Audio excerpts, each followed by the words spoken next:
when it comes to fly fishing equipment, is less or more better? Well, we'll talk about that a little bit today on Casting Across. Hi, I'm Matthew of castingacross.com, where I explore the quarry and culture of fly fishing. One of the topics that I've enjoyed exploring with folks on Casting Across for over 10 years now is kind of the two different mentalities that you can have in fly fishing as it relates to gear.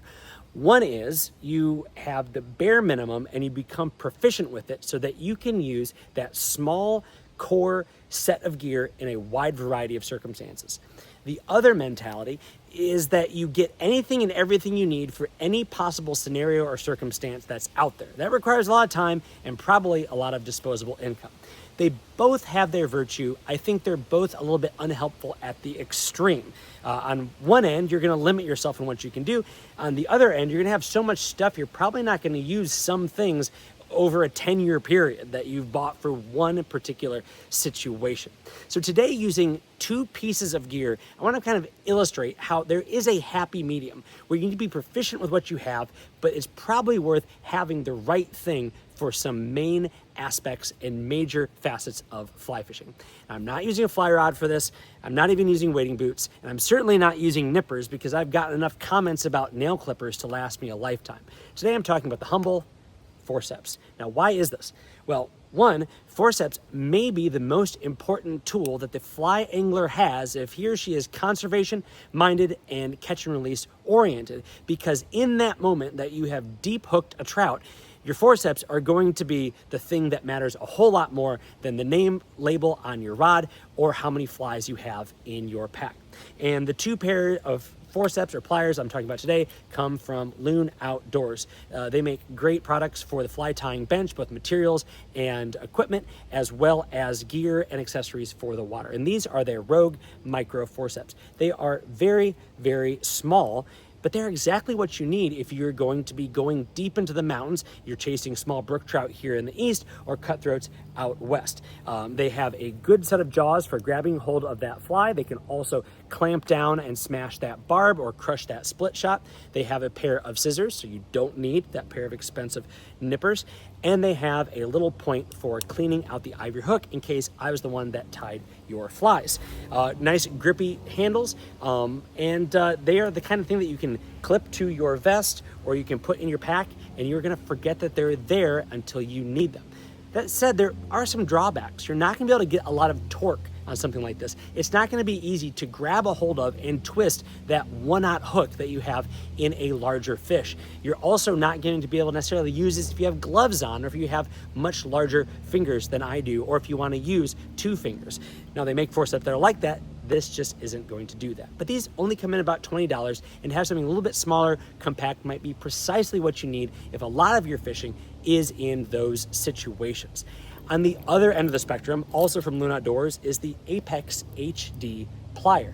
Now, these are their premium fishing pliers, and I'll say it that I was not a believer in fancy pliers when I started fly fishing. I had a pair of Home Depot pliers that I kept with me, and then I realized one day that they were out of alignment and they were very, very rusty. But like a frog being boiled, it didn't happen right away. It happened over a couple of seasons. So then I went out and bought the $35 ones online and took them in the salt, and they were very, very pitted only after a few months.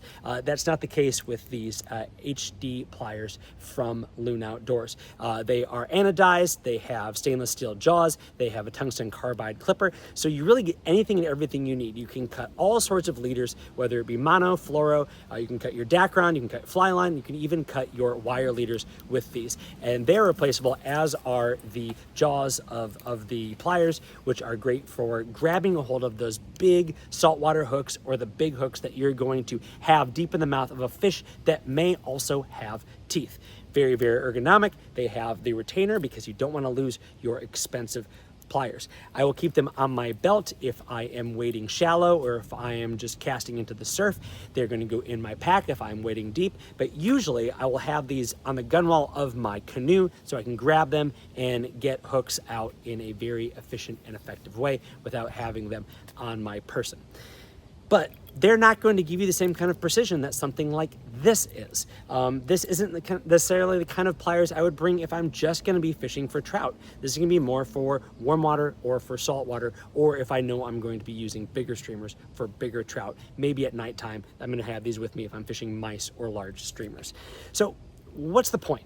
Well, two things. These two pieces of gear illustrate kind of the happy medium between having core equipment and having a little bit of everything, because I think that their differences are significant enough to warrant owning both of them, and maybe even an intermediate pair of forceps or pliers, which I do. But I think it also shows that there is some value in having proficiency and having some sort of discernment in what you have and how you accumulate things. Now, I will leave it to you what you can afford, what you have space for, but I think it's important to kind of have this mindset when you go out on the water. You want to have what is going to be most beneficial for you as well as the fish. It's a great way to be a little bit conservative in the way that you spend your money, as well as what you take out with you on the river. Most of all, you want to have fun. You want to use things that you enjoy, things that are comfortable for you. You want to be frustrated with the equipment that you have on your pack that you take with you on the water. Fishing is supposed to be fun, and that can trickle down even to something as mundane but as important as pliers. Well, for information about these two pieces of gear, along with a lot more on kind of the conceptual aspect of fly fishing, as well as some of the practical sides of it, then head over to castingacross.com, where there's 3 posts a week on the people, places, and things that go in the pursuit of fish.